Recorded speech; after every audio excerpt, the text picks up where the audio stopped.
Hey guys, Will here from Reptilian Army, and today I've got another free-for-all gameplay. This time it's going to be more focused on the gameplay. I think I'm going to do some sort of tips and tricks of free-for-all kill streaks, and each episode I'm going to be doing a different game mode. So I might do a domination one, a drop zone one, that sort of thing, or sabotage one. It's also quite interesting and actually quite different. You'd be very surprised.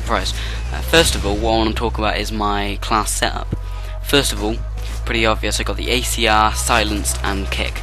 Kick can be replaced by most other proficiencies. It's just that I prefer kick and I'm used to kick, and I'm sort of reluctant to change off of kick because I know my aim will be bad without it, because it is actually quite a powerful proficiency on the ACR and many other assault rifles. Silencer is great in the free-for-all, and it's pretty useful as long as you're good with the regular sighting on the ACR. Usually I'd use I'd use the red dot in GB and all that, but silencer and free-for-all I can use the regular scope, the regular sight, so that's fine with me. But silencer, because on free-for-all what people tend to do is just as soon as they see that little red dot on the map where you've shot, they will literally just run towards it. They've got no teammates, they've got no sense of direction to where they're supposed to be heading, so as soon as the red dot goes on the map, they just run towards it. Alright? This is also why I use Assassin.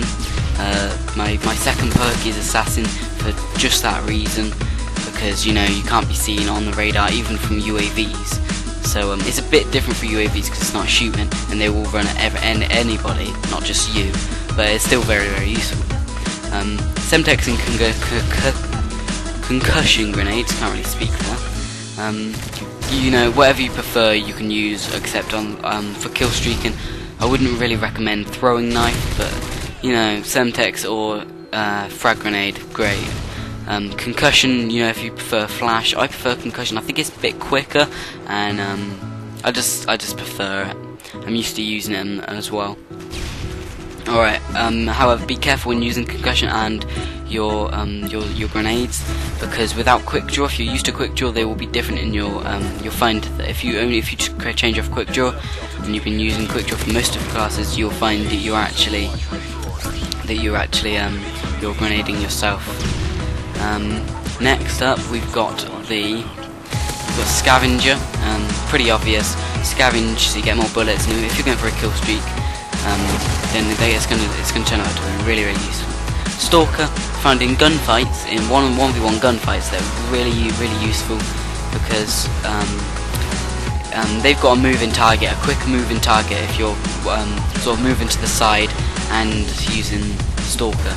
So it's much more harder target to hit. I've got AH6 Overwatch, Pavlo, and then the Great Juggernaut. AH6. It's not that low, but it's fairly easy to get it on free-for-all. Then if you call that in, it gets you to Pavlo. Pavlo and the AH6 basically gets you to the Juggernaut. That's basically my class setup. Right. Next, I want to say about basically starting up a free-for-all. As soon as you start, it's not like team deathmatch. It's not like any other sort of domination or whatever game mode. You've got to look around as soon as you spawn. There's going to be someone near you, especially on small maps like Dome and Hard Hat. I find they spawn quite near you. Alright, and then even now I'm looking about all the time.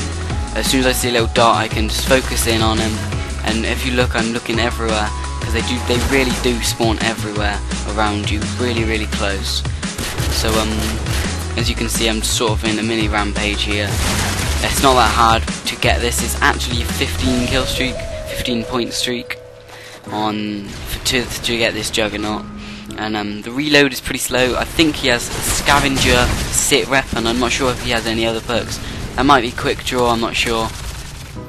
We are coming up to the end of the game, so as you see, I just look for the next person.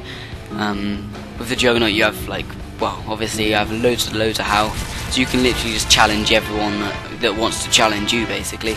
Challenge this guy sprinting towards me, doesn't know what he's doing. I think the only thing that you can really kill you easily, especially on free-for-all, because on free-for-all, unlike a team deathmatch for example, you can get the whole team just bundled up and start shooting the Juggernaut on the head. On free-for-all, they haven't got a team, so they just got to shoot anyone and everyone. So the only way they can really kill you in a free-for-all if you've got a juggernaut is by some sort of RPG or S more. Thanks for watching. I hope this video really helped you, and go ahead and click on that annotation at the end of the video. See you later.